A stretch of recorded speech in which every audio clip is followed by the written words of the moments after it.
Welcome back to the Southampton View with Joe. How are you, Joe? Very well, thank you. Yourself? I'm good, thank you. We've got Stepman Archie with us as well for previewing the game at Huddersfield. Joe, when we last spoke, we were heading into a game against the Baggies. We were both thinking this could have gone either way.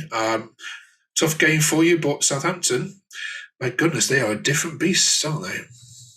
Yes, I mean we're still conceding those silly goals, but when we do concede, we don't bow our heads. We keep going. We're brave, and yeah, Armstrong's just a different animal in the Championship, unfortunately, compared to the Premier League. Is there a little bit of concern? Because if you go back to the start of the season against QPR, Plymouth, and Sheffield Wednesday, Southampton took the lead, then gave away the lead, and then had to leave it late in all those games to get the points. And this pattern kind of reared its head a little bit against West Brom, although you were a little bit more comfortable and didn't leave it this late this time. But is there a pattern of you just going ahead and then thinking, oh well, job's done? Yeah. We go 1-0 up early on, and then sit back, invite loads of pressure, go into half time, ahead, and then second half we just come out, and it's just sometimes like the first 15 minutes against Preston when we conceded 2 goals in the space of 8 minutes. It's just silly mistakes creeping in. Yeah. However, this is a different Southampton to what we've seen before, because in the Premier League and in other seasons,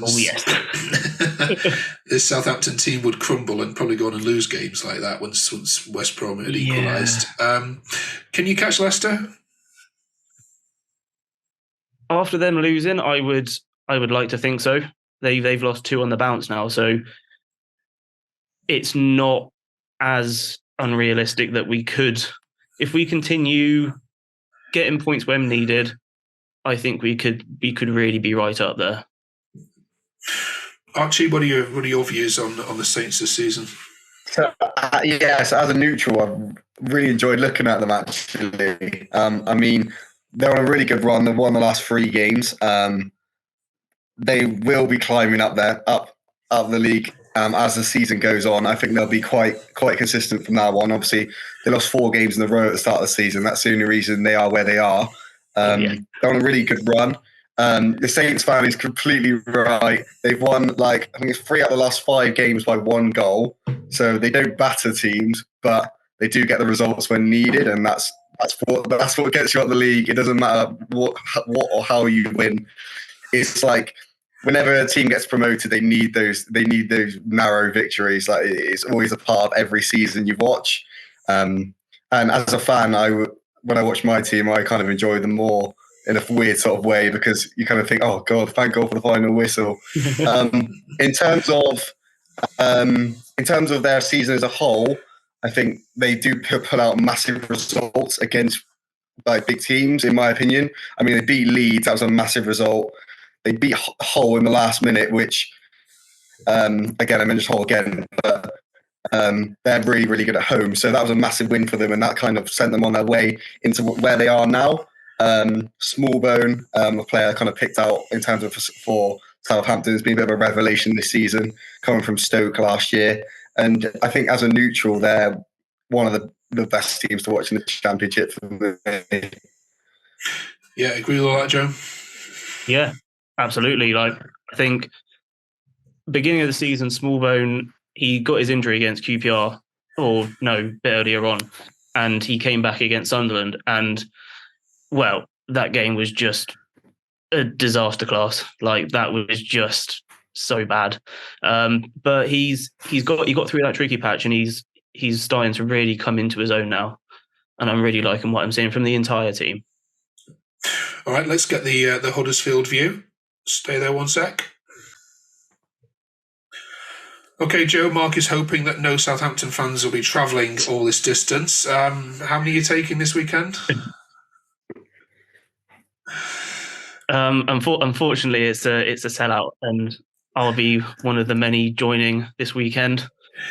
Yeah, it's Southampton have They've been really strong on their travels this season, haven't they? They've been well backed as well. So sorry, Mark, it's going to be a noisy one in that away end.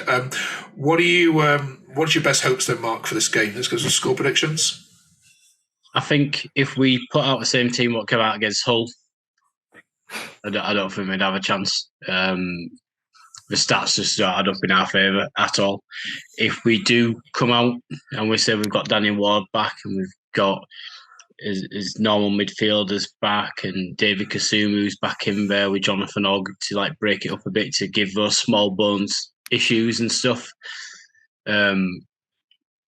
And the way Southampton defend, we could get a goal. I still think we're going to lose. It's just there's nothing enough to say that it's going to change to make it a win. And ultimately, I want to sit there saying, yeah, I think we'll go out and smash Southampton, but if their stats are like, yeah, I think we've drawn 2 games in 7 or something like that, 1-0 rest.